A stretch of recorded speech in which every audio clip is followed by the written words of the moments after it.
안녕하십니까. 공병호TV의 공병호입니다. 그래도 이것은 아니잖아. 그래도 이런 식으로 검찰총장을 협박하는 것은 아니잖아. 이 정권에서 그래도 그래서는 안 된다. 보통 사람들의 바람은 지금까지 자주 통하지 않았고 앞으로는 더더욱 통하지 않을 전망입니다. 청와대 공직기강 비서관이 불구속 기소되자마자 변호인을 통해서 내놓은 입장문에는 도저히 담지 말아야 될 그런 내용이 들어 있습니다. 공수처가 뜨면 윤석열 검찰총장을 범죄 행위로 수사하겠다. 이런 주장이 불구속 기소된 공직기강 비서관의 입장문에 담겨 있습니다. 그런 짓을 하려고 공수처를 만들었구나. 그런 사실을 다시 한 번 더 확인시켜준 그런 일이었습니다. 자유민주주의 국가에서는 절대로 일어날 수 없는 일이죠. 독재 정권 하에서나 일어날 수 있는 일이고 왕조 치하에서나 일어날 수 있는 일이 버젓이 일어납니다. 어떻게 청와대의 일개 비서관이 검찰총장을 건박할 수 있냐 이야기. 공수처를 동원해서 당신을 완전히 박살내겠다. 그런 이야기를 어떻게 할 수 있냐 이야기. 청와대 비서관이 검찰총장을 협박하자마자 기다리기라도 했듯이 이에 맞장구를 치는 법무부는 또 뭐하는 사람이냐. 검찰총장 목을 치고 말겠다는 그런 일념을 그냥 기회를 놓치지 않고 그냥 검찰총장을 감찰하겠다. 어떻게 이게 자유사회에서 일어날 수 있는 일입니까? 왕조 치하에서 일어날 수 있는 일이죠. 독재 하에서나 일어날 수 있는 일이 버젓이 대한민국에서 지금 일어나고 있는 겁니다. 차분히 최강욱 비서관의 주장의 문제점을 한번 따져보겠습니다. 첫 번째는 최강욱 비서관에 대한 불구속 기소입니다. 최강욱 공직기강 비서관은 1968년생입니다. 전북 남원시 출신으로 전주에서 전라고등학교를 졸업하고 서울대 법대를 나왔습니다. 법무부인 청맥 소속의 변호사이고 석사 과정에서는 조국의 지도를 받았다고 합니다. 청와대에 입성하게 된 계기도 조국의 도움이 결정적이었습니다. 최강욱 공직기강 비서관은 조국이 민정수석을 재임하고 있는 동안 그의 부탁에 의해서 가짜로 조국의 아들을 위해서 허위 인턴 확인서를 발급합니다. 이 건을 인해서 검찰은 그에게 12월 9일, 12월 16일 그리고 올해 1월 3일 세 차례에 걸쳐 가지고 최강욱 비서관에게 피의자 신분으로 검찰 조사를 받으라고 이렇게 요청했습니다. 그러나 그는 일체 응하지 않았습니다. 법을 받아들이지 않은 거죠. 내가 왜 검찰 수사를 받아야 되냐. 이런 정신을 갖고 있는 겁니다. 결국은 1월 24일 날 서울중앙지검 반부패 수사 2부 부장검사 고형구는 이승윤 서울중앙지검장이 최강욱 비서관의 불구속 기소에 대한 결재를 하지 않자 윤 총장의 지시와 송경호 3차장 검사의 정결로 기소가 이루어지게 됩니다.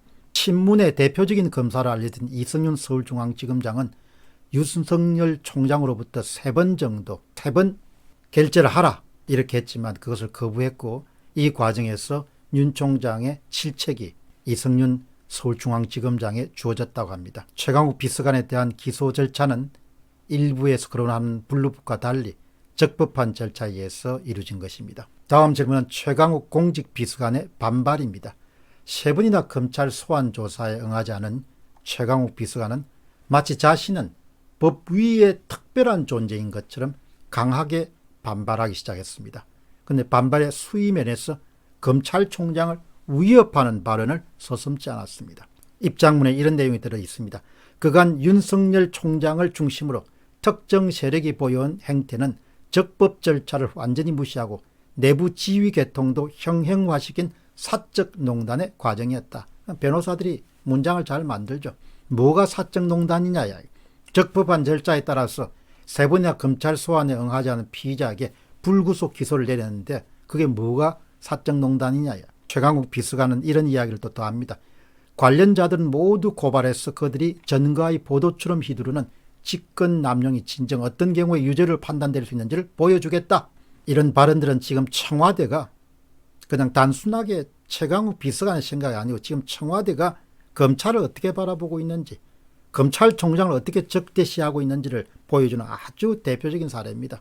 청와대는 공무를 합법적으로 처리하는 검찰을 적으로 간주하고 있는 타도의 대상으로 검찰은 오로지 적법한 절차에 따라서 법을 집행하는 기관이고 또 그렇게 해왔습니다. 근데 도저히 언급할 수 없는 선 언급해서는 안 되는 선을 넘어서는 거죠. 법무부와 대검의 감찰 조사는 물론이고 검찰총장을 감찰하겠다는 거죠. 향후 출범하게 될 공수처의 수사를 통해서 저들의 범죄 행위가 낱낱이 드러날 것으로 기대한다. 공수처를 활용해 가지고 검찰총장을 박살내겠다는 거죠. 그게 일개 공직기강 비서관 52살짜리 비서관 입에서 튀어나온 이야기입니다. 참 건방지죠. 완장을 차면 간이 좀 붓기는 하지만 그건 너무한 거죠. 결국 공수처란 것이 반대파를 숙청하고 탄압하기 위해서 만든 기관임을 공직기관 비서관 입으로 고백하게 된 거죠. 다음 질문은 우리가 알아야 할 일입니다. 1968년생입니다. 최강욱 비서관이 우리 나이로 52살입니다. 한참 나이인 것은 이해합니다. 피가 끓어오를 때죠. 그러나 권력이라는 것이 그렇게 길지 않고 완장을 찬 상태로 세상에 아무것도 두렵지 않은 것처럼 여기는 최강욱 비서관의 모습이 참으로 무례하고 오만하고 불순하다는 그런 생각을 하게 됩니다. 검찰총장을 어떻게 그렇게 공수처를 통해 검찰총장을 잡아넣겠다 그런 발언을 어떻게 공직기강 비서관 입에서 나오냐. 그냥 말을 하는 것이 아니고 문장으로 썼으니까 어떤 생각을 갖고 있는지를 그냥 그대로 드러낸 거죠. 문장은 한번 여가하는 시간이 있지 않습니까? 아무리 그렇다고 해도 검찰총장을 협박하고 공수처를 동원해서 당신들 패대기 치겠다 이렇게 협박하는 것은 그거는 뭐 아주 무리한 일이죠. 그거는 있을 수 없는 일이죠. 인간성 자체가 문제가 되는 거죠. 당연히 세 차례 소환조사 있다면 응해야 되는 거죠. 범법 사실이 없다면 검찰 소환조사에 가가지고 내가 범법 사실이 없다는 것을 밝히면 되는 거죠. 최강욱 비서관의 발표가 있자마자 법무부도 바로 입장문을 발표합니다. 우리가 검찰총장을 감찰할 그런 준비를 하고 있다. 저 사람들이 지금 제정신인가 하는 생각을 할 수 있는 거예요. 검찰총장이 적법한 절차에 따라서 서울중앙지검장 부하인 서울중앙지검장이 불구속 기소권을 결제 안 하니까 총장이 하라 이렇게 해서 차장검사하고 그다음 부장검사가 그냥 결제 기소를 한 건데 그게 뭐가 그렇게 불법이냐 이야기죠. 불법이 하나도 없는 거죠. 그런데 어떻게 법무부가 나서서 검찰총장을 감찰하겠다는 그런 이야기를 어떻게 하나요? 정말 자유사회에서 일어날 수 없는 일이죠. 비서관이 검찰총장을 협박하는 일이 정상적인 상태에서 일어날 수 없는 거죠. 그야말로 교만과 자만은 몰락의 그냥 지름길임을 본인들은 아직 잘 모를 모양입니다. 말하지 않는 국민 다수는 그들이 지금 무슨 짓을 하고 있는지를 보고 있죠. 딱 보고 있습니다. 저 친구들이 지금 제정신이 아니구나. 아무리 봐도 그들의 언행은 정상적이지 않습니다. 국민들은 그들이 정상적인 언행을 보이고 있지 않다. 이렇게 생각할 겁니다. 아무리 봐도 정상적이지 않. 권력에 취하거나 힘에 취하게 되면 비정상적인 행동이 나오게 되는 겁니다. 공병호 TV의 공병호였습니다. 감사합니다.